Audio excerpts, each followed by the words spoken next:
집에 들어가시니 무리가 다시 모이므로 식사할 겨를도 없는지라 예수의 친족들이 듣고 그를 붙들러 나오니 이는 그가 미쳤다 하밀러라.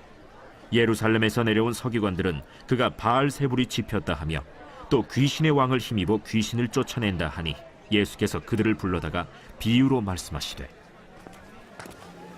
사탄이 어찌 사탄을 쫓아낼 수 있느냐? 또 만일 나라가 스스로 분쟁하면 그 나라가 설 수 없고 만일 집이 스스로 분쟁하면 그 집이 설 수 없고 만일 사탄이 자기를 거슬러 일어나 분쟁하면 설 수 없고 망하느니라. 사람이 먼저 강한 자를 결박하지 않고는 그 강한 자의 집에 들어가 세간을 강탈하지 못하리니 결박한 후에야 그 집을 강탈하리라.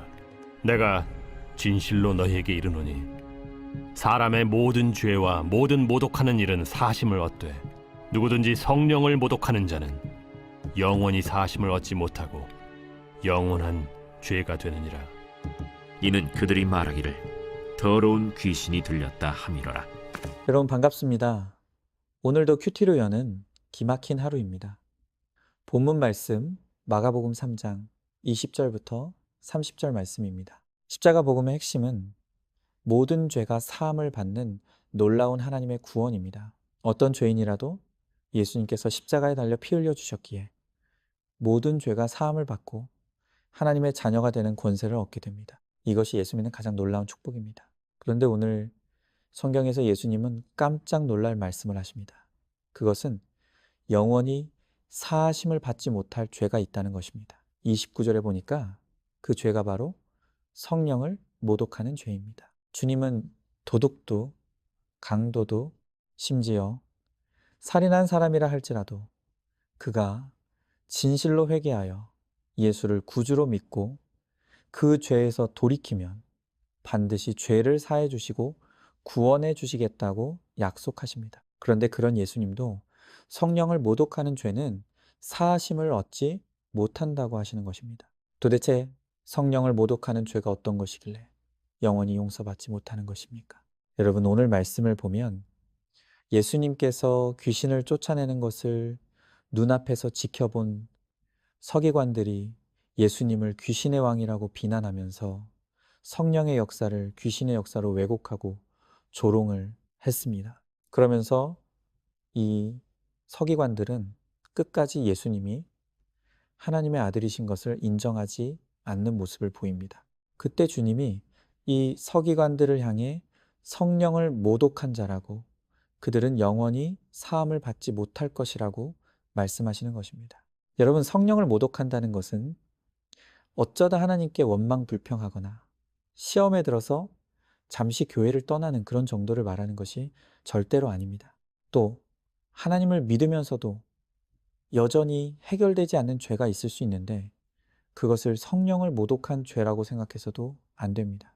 심지어 어떤 목회자들은 이 성령을 모독하는 죄를 남용해서 조금만 잘못하고 실수해도 당신 그러면 구원 못 받는다고 똑바로 하라고 성도들을 겁박하고 가스라이팅하는 그런 수단으로 사용하는 경우도 있습니다. 하지만 오늘 예수님이 말씀하시는 성령을 모독하는 죄는 그런 차원을 완전히 벗어난 심각한 죄입니다. 존 칼빈은 성령 모독죄를 이렇게 정의합니다. 성령 모독죄란 단순히 입으로 뱉은 실수가 아니라 성령께서 주시는 회개의 기회를 의도적이고 반복적으로 거부하며 선을 악이라 부르는 완악한 마음의 상태를 의미합니다. 여러분 우리가 이 존 칼빈의 말에서 오늘 좀 주목할 부분이 있습니다. 그것은 성령을 모독하는 죄의 현상 가운데 하나가 선을 악이라 부를 완악한 마음의 상태라는 것입니다. 자, 여러분 우리가 하나님의 선한 것을 악한 것이라 여기는 것이 무엇이 있을까요? 저는 그 대표적인 것이 바로 광야의 고난이라고 생각합니다. 우리가 예수를 믿으면서도 이 기복의 가치관이 깨지질 않기 때문에 형통은 선한 것이고 고난은 악한 것이라는 이 편견을 버리지 못합니다. 그러나 우리가 확실히 믿어야 하는 것은 우리가 인생에서 겪는 모든 환경과 문제는 하나님이 허락하신 것입니다. 그리고 하나님이 허락하신 것에는 선하고 악한 것이 따로 있는 것이 아니라 모든 것이 선한 것입니다. 가나안만 선한 것이 아닙니다. 광야도 선한 것입니다. 가나안만 축복이 아니라 광야도 축복입니다. 여러분, 지난 마가복음 1장 12절에서 예수님이 본격적으로 사역을 시작하시기 직전에 성령께서 예수를 광야로 몰아내셨던 것을 기억하십니까? 성경은 분명히 예수님을 광야로 몰아내신 분이 성령님이라고 말씀하시는 것입니다. 이게 무슨 뜻입니까? 우리가 인생에 만난 고난은 우리에게 꼭 필요하기에 허락하신 성령의 선한 역사라는 것입니다. 그런데 그 고난이 내 마음에 안 맞고 내 뜻에 안 맞는다고 악한 것으로 여기고 하나님을 부인하고 원망하면 바로 그것이 성령에 모독하는 죄에 빠질 수 있는 가장 위험한 상태라는 것입니다. 광야는 하나님이 사랑하시는 모든 택자에게 허락된 영적 학교라고 했습니다. 광야는 기댈 곳도 의지할 대상도 피할 곳도 없는 힘든 곳이지만 바로 그 고난의 환경을 통해서 하나님은 우리가 하나님만 바라보고 하나님만 의지하며 하나님만 믿는 정금 같은 믿음을 훈련해 가시는 것입니다. 그래서 나에게 허락하신 하나님의 뜻을 깨닫고 해석하면 우리는 고난이 축복임을 고백할 수 있게 됩니다. 그리고 고난을 믿음으로 통과한 자에게 허락하시는 구원의 복, 거룩의 복을 누리게 되는 것입니다. 그러나 광야의 의미를 해석하지 못하게 되면 고난 가운데 마음이 더 강팍해져서 결국 성령을 모독하는 죄를 범하고 마는 것입니다. 바로 그 일이 광야의 이스라엘 백성들에게 일어난 일입니다. 그들은 광야에서 불기둥과 구름기둥으로 인도하시고 만나와 메추라기를 내려주시며 옷과 신발이 헤어지지 않는 은혜를 체험했습니다. 그러나 그들은 한결같이 광야를 악한 것으로 여기면서 입만 열면 원망하고 불평했습니다. 회개를 거절하고 애굽으로 돌아가려고 했습니다. 그래서 결국 2년이면 통과할 광야를 40년을 헤매다가 결국 광야에서 다 죽고 맙니다. 그런데 그 가운데서도 광야를 선한 것으로 믿은 두 사람이 있었는데 그들이 바로 여호수아와 갈렙이었습니다. 그들은 광야를 허락하신 하나님의 뜻을 깨달아 회개를 이루고 거룩을 쫓았습니다. 그래서 여호수아와 갈렙 두 사람만 광야를 통과하여 가나안에 들어가게 됩니다. 여러분, 그렇기 때문에 고난은 해결보다 해석이 중요하다라고 말씀드리는 것입니다. 고난이 해석이 안 되어서 악하게 여기면 이스라엘 백성들처럼 마음이 굳어지고 강팍해져서 성령을 모독하는 죄에 빠지는 일이 벌어지는 것입니다. 그러나 여호수아와 갈렙처럼 하나님이 선하시며 선하신 하나님께서 허락하신 고난도 선함을 믿고 고난 가운데 하나님이 기뻐하시는 회개와 거룩을 이룰 때 고난은 축복이 되는 것입니다. 오늘 여러분들에게 천정은 자매라는 분을 소개해 드리고 싶습니다. 그녀는 암 환자로 얼마 전 하나님의 품 안에 안긴 믿음의 사람입니다. 원래 그녀는 명문대학에서 피아노를 전공하고 예수 없이 오로지 성공을 위해 치열하게 살아온 사람이었습니다. 그런데 아무리 열심히 살아도 삶의 허무함과 우울증에 시달리며 살았다고 합니다.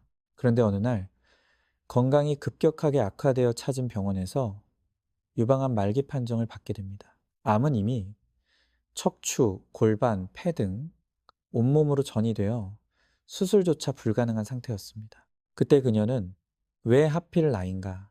라는 원망과 죽음에 대한 극심한 공포 속에 빠져들었다고 합니다. 그러다 한 지인의 전도로 인생 처음으로 교회에 인도를 받게 됩니다. 그리고 말씀을 들으면서 예수님을 영접하게 되었고 구원의 감격과 부활의 소망을 누리게 됩니다. 그래서 마침내 자신의 암 사건이 해석이 되었습니다. 그녀가 이렇게 고백합니다. 내게 찾아온 암은 하나님이 주신 저주가 아니라 나를 주님께로 인도한 최고의 선물입니다.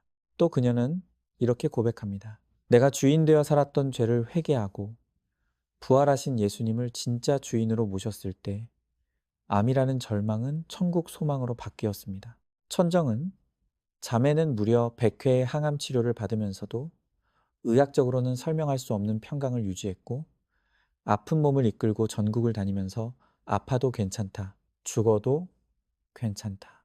우리에게는 부활이 있다라고 복음을 선포했습니다. 그녀의 유일한 기도 제목은 마지막 순간까지 예배드리다가 감사히 눈을 감는 것이었습니다.